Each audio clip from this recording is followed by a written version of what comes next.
Not good enough. You're not good enough, echoes inside my head. I'm not good enough. Great. Now I say it to myself, I realize.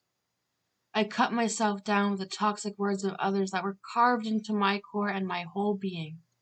I destroy myself from the inside like they used to hit me on the outside with the loud, repetitive, toxic vocabulary they used it shouted at me by my own unmoving mouth.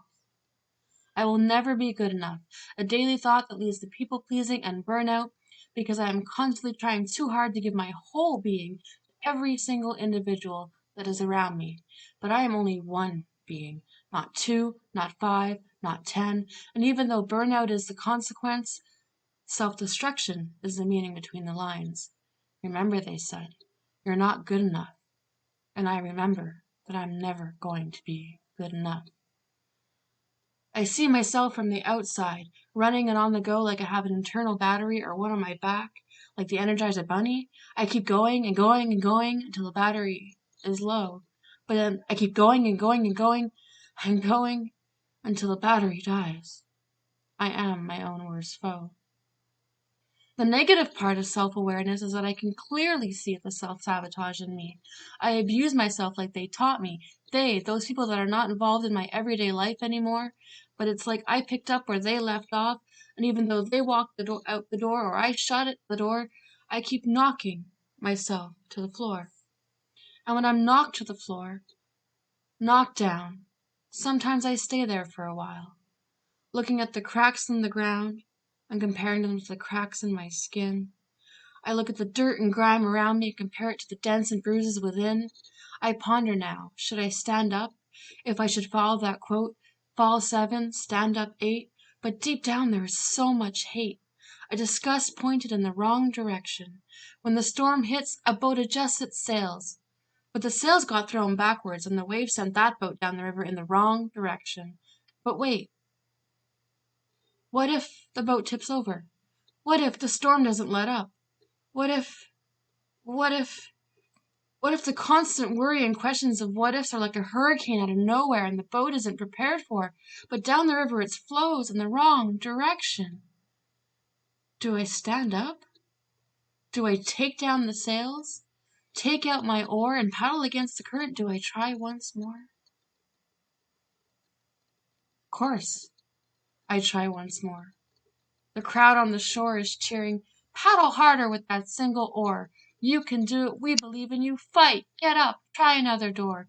And the people-pleaser gets off the floor, dusts herself off, and tries once more. All while hearing loud and clear the crowd on the shore applauding her efforts. She also hears the crowd gathered on the bridge screaming, "We don't want you anymore." And with both groups cheering and screaming, she fights within herself, torn between keeping going and slamming closed the door. The constant battle between good and evil, between those who society say are supposed to love you and those who just do. Between living for others and living for herself. She is me. I battle daily, fighting against the ingrained automatic thoughts of not good enough for those that are supposed to versus the good enough for those that just do. My war cry is silent. My screams come out as whispers, and I don't know how to reach out. Because my first response is I'm alone. There's no one there to help. I was a child often left to fend for myself, and I often had to, so I did. So to reach out for support is so incredibly foreign, strange, and unreal.